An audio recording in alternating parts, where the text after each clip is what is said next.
Welcome to special analysis. నేను రమ మండ్వా. ఈ రోజు అనాలిసిస్లో భాగంగా మనం తీసుకోబోతున్న టాపిక్ ఏంటంటే, మనం ఒక టైటిల్ పెట్టున్నాం. మనం చెప్పబోయే అనాలిసిస్కు సాయి రెడ్డి వర్సెస్ పెద్దిరెడ్డి, వీళ్ళిద్దరికీ ఎక్కడ చెడింది అని చెప్పి మనం ఒక టైటిల్ పెడతాం జరిగింది. మనం చూసినట్లయితే విజయసాయి రెడ్డి ఎప్పుడైతే జగన్మోహన్ రెడ్డి దగ్గర నుంచి ఎగ్జిట్ అయ్యారో, మొన్నటి ఎన్నికల్లో వైఎస్ఆర్సీపీ 11 సీట్లకే పరిమితమైంది. అది అందరికీ తెలిసిన విషయమే. ఆ 11 సీట్లకి వైఎస్ఆర్సీపీ పరిమితమైన తర్వాత ఫస్ట్ ఆఫ్ ఆల్ జగన్మోహన్ రెడ్డికి ఒక భారీ షాక్ ఏంటంటే విజయసాయి రెడ్డి రూపంలోనే తగిలింది. యాక్చువల్గా చాలామంది ఎమ్మెల్సీలు కానీ రాజ్యసభ సభ్యులు కానీ చాలామంది అప్పటికే ఎగ్జిట్ అయి ఉన్నారు. కొంతమంది ఓడిపోయిన వాళ్ళు, కిలార్ రోషే మొదలుకొని ఉదయ్ భవన్ దాకా చాలామంది ఓడిపోయిన వాళ్ళు జనసేన బాట పట్టారు. ఇలా ఏవి కూడా జగన్మోహన్ రెడ్డిని అంతగా షాక్కి గురి చేయలేదు, ఆ పార్టీని అంతగా కదిలించలేదు. ఎప్పుడైతే అటు ప్రభుత్వంలో కానీ, ప్రభుత్వం ఉన్నప్పుడు జగన్మోహన్ రెడ్డిది, అటు పార్టీలో కానీ, పార్టీ పెట్టినప్పటి నుంచి జగన్మోహన్ రెడ్డి ఫాలోయర్గా కానీ విజయసాయి రెడ్డి ఉంటూ వచ్చారు. అలాంటి విజయసాయి రెడ్డి ఎప్పుడైతే ఆయన పార్టీ నుంచి ఎగ్జిట్ అయ్యారు, వైఎస్ఆర్సీపీ ద్వారా తనకు వచ్చిన రాజ్యసభ సభ్యత్వాన్ని కూడా ఆయన వదులుకోవడం జరిగింది. దెన్ ఆ రాజ్యసభ సభ్యత్వాన్ని ఆయన బీజేపీ కోటాలోకి వెళ్ళింది. అదే ఆయన రిజైన్ చేసిన తర్వాత బీజేపీని ఈ రోజున ఎవరో ఒకరిని ప్రమోట్ కూడా చేయబోతుంది రాజ్యసభ సభ్యత్వానికి. సో అదంతా మనం పక్కన పెడితే, ఎప్పుడైతే విజయసాయి రెడ్డి ఆ పార్టీ నుంచి ఎగ్జిట్ అయ్యారో అప్పటి నుంచి కూడా ఆయన రాజకీయ సన్యాసం చేస్తానంటూ కూడా మాట్లాడారు. కొన్ని రోజులు తన ఫామ్లో చాలా బిజీగా ఉండి ఆ ఫోటోలు కూడా మీడియాకి రిలీజ్ చేస్తూ ఎప్పుడు వార్తల్లో ఉంటూ వచ్చారు. కానీ ఎప్పుడు కూడా ఆయన రాజకీయ సన్యాసం చేస్తాన తర్వాత ఆ మాటకైతే కట్టుబడలేదు. ఎందుకంటే అటు బీజేపీ నేతలతోని, అటు ఉపరాష్ట్రపతి లాంటి వాళ్ళతోని ఒక క్లోజ్ అసోసియేషన్ మెయింటైన్ చేయడం కానీ, అదేవిధంగా అవసరమైతే వచ్చే ఎన్నికల్లో విజయవాడ ఎంపీగా పోటీ చేస్తానంటూ ట్విస్ట్ ఇవ్వడం కానీ, ఇలా ఎప్పుడు కూడా ఏదో ఒక రూపంలో ఆయన వార్తల్లో ఉన్నారు. కానీ పొలిటికల్గా ఎప్పుడు కూడా రాజకీయ సన్యాసం, ఆయన మాట చెప్పినట్టు రాజకీయ సన్యాసం తీసుకునే ప్రయత్నం అయితే చేయలేదు. అవసరమైతే కాషాయం కట్టేయడానికి కూడా ఆయన రెడీ అవుతున్నారనేది ఎప్పటి నుంచో ఆయన కేంద్రంగా జరుగుతున్న చర్చ. బీజేపీ కూడా ఇప్పటిదాకా అనేక ప్రయోగాలు చేసింది ఏపీ రాజకీయ వేదికగా. అందుకే ఈరోజు విజయసాయి రెడ్డి లాంటి వాళ్ళని పెట్టి నిజంగానే ఒక రెడ్డి సామాజిక వర్గాన్ని కన్సాలిడేట్ చేసేలా ఈ రోజున పార్టీని కోపప్ చేయాలనే ప్రయత్నంలో బీజేపీ చాలా సీరియస్ ఎఫర్ట్ పెడతా ఉంది. దానిలో భాగంగానే విజయసాయి రెడ్డిని నిజంగానే పుష్ చేస్తుంది బీజేపీ ఏపీలో. ఆ దిశగా మనకి గత కొన్ని రోజులుగా జరుగుతున్న వాతావరణాన్ని చూసినట్లయితే, పొలిటికల్ లైన్ చూసినట్లయితే అర్థమవుతుంది కూడా. అయితే అలాంటి విజయసాయి రెడ్డి ఈ రోజున ఏకంగా మద్యం కుంభకోణం విషయంలో ఆయన కూడా నోటీసులు ఇచ్చింది ఏదైతే సిట్. అంతేకాదు ఏకంగా ఈరోజు చూసినట్లయితే ఆయనకి ఆల్రెడీ ఆయన విచారణ కూడా హాజరు కావడం జరిగింది. ఓవరాల్గా చూసినట్లయితే ఎప్పుడైతే ఆయన మద్యం మాఫియాకి సంబంధించి, మద్యం కుంభకోణానికి సంబంధించి ఆయన అధికారులు, ఆయన ఏపీ ప్రభుత్వానికి సంబంధించిన సిఐడి అధికారులు ఆయన పిలిచారో అప్పటి నుంచి కూడా ఆయన పూర్తి స్థాయిలో ఒక్కొక్క ఆధారాన్ని బయటపెట్టే ప్రయత్నం చేస్తున్నారు. ఏదో దాదాపు వాళ్ళు అఫిషియల్గా చెప్తుంది దగ్గరగా 3,500 కోట్లు అని చెప్పి చెప్తున్నప్పటికీ, నిన్న ఏదైతే కసిరెడ్డి విచారణ తర్వాత బయటకు వచ్చిన వాస్తవాలు, అధికారులు వెల్లడించిన వాస్తవాలు అలా ఉన్నప్పటికీ అంతకు పైగానే దానికి రెట్టింపు స్థాయిలోనే అక్కడ కుంభకోణం జరిగింది అనేది టీడీపీ నేతలు చేస్తున్న ప్రధాన ఆరోపణ. సో దానికి సంబంధించి విజయసాయి రెడ్డి విచారణ జరిగిన అనంతరం ఆయన సహకరిస్తూ ఉన్నారు అధికారులకు. బయటకు వచ్చిన తర్వాత ఒక్కొక్కరి పేర్లు కూడా బయటికి తీసుకొస్తూ ఉన్నారు.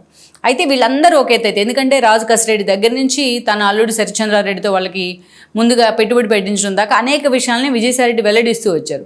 కానీ వీటన్నిటికంటే అత్యంత కీలకమైన విషయం ఏంటంటే పెద్దిరెడ్డికి సంబంధించి విజయసాయి రెడ్డి ఎప్పుడైతే మద్యం కుంభకోణం విషయంలో అధికారుల ముందు విచారణకు హాజరైన దగ్గర నుంచి ఆయన ఏ టైంలో మీడియా ముందుకు వచ్చినా ప్రధానంగా ఆయన మొట్టమొదటిగా చెప్తున్న పేరు ఎవరంటే పెద్దిరెడ్డి రామచంద్రారెడ్డిది, అదేవిధంగా ఆయన కొడుకు పెద్దిరెడ్డి మిథున్ రెడ్డిది.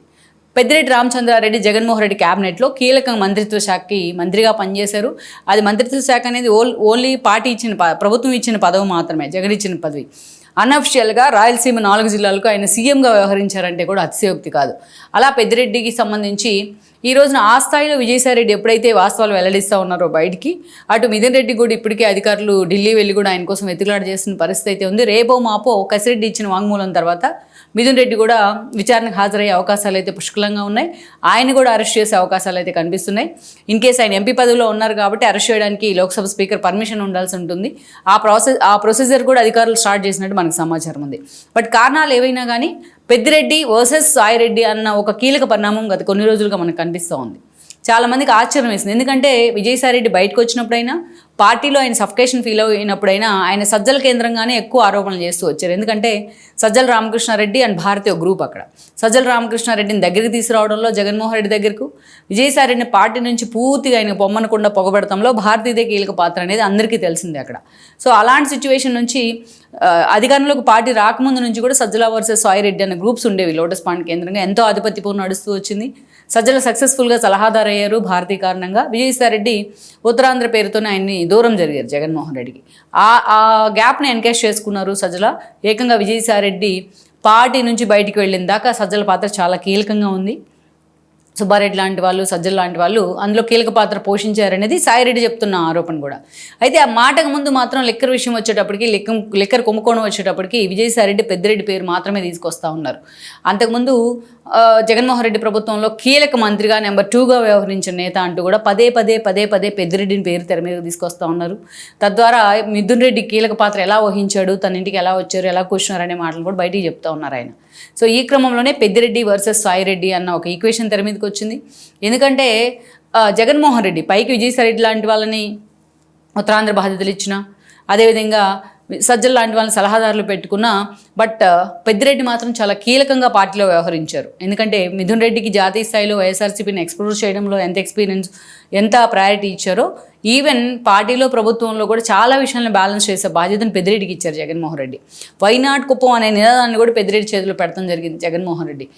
కనీసం తన సొంత కాన్స్టిట్యుయెన్సీ అయిన కుప్పానికి చంద్రబాబు నాయుడు వెళ్ళాలంటేనే, ఆయన కన్నా క్యాంటీన్ లాంటి ఓపెన్ చేయాలంటేనే అక్కడ టీడీపీ క్యాడర్ని భయం కపితులు చేసిన పరిస్థితి అయితే ఉంది పెద్దిరెడ్డి లాంటి వాళ్ళు.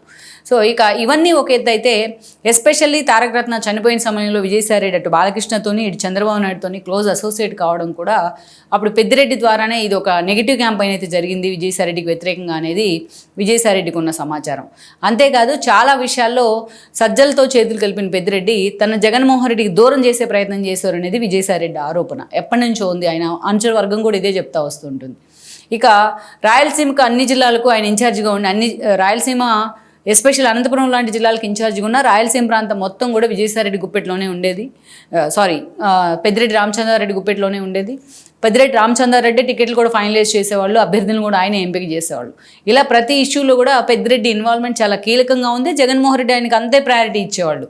ఇక దానికి తోడు విజయసాయిరెడ్డికి ఇంకొక కోపం వచ్చిన అంశం ఏంటంటే మిథున్ రెడ్డి ఆయన ప్రజల్లోంచే ఎన్నికై వచ్చాడు. విజయసాయిరెడ్డి రాజ్యసభ నుంచి ఎన్నికయ్యారు. గతంలో మనం చూసినట్లయితే పార్లమెంటరీ పార్టీ నేతగా విజయసాయిరెడ్డి ఉండేవాళ్ళు ఆయన రాజ్యసభ సభ్యులుగా ఉన్నప్పుడు, పార్టీ ప్రతిపక్షంలో ఉన్నప్పుడు. ఇక ఆ తర్వాత ఎప్పుడైతే విజయసాయిరెడ్డికి ఉత్తరాంధ్ర బాధ్యతలు ఇచ్చున్నారో అప్పటి నుంచి కూడా అటు మేకపాటి లాంటి వాళ్ళు, ఇటు రాజ్యసభ ఫ్లోర్ లీడర్గా ఉన్నారు అప్పుడు విజయసాయిరెడ్డి. అదేవిధంగా మేకపాటి లాంటి వాళ్ళు లోక్సభ ఫ్లోర్ లీడర్ ఉండేది 2014లో. 2019లో మాత్రం విజయసాయిరెడ్డి రాజ్యసభ సభ్యుడిగా ఉన్న ఆయనకు ఉత్తరాంధ్ర బాధ్యతల పేరుతోని ఆయన నిజంగానే కొన్ని విషయాల్లో పక్కన పెట్టారు.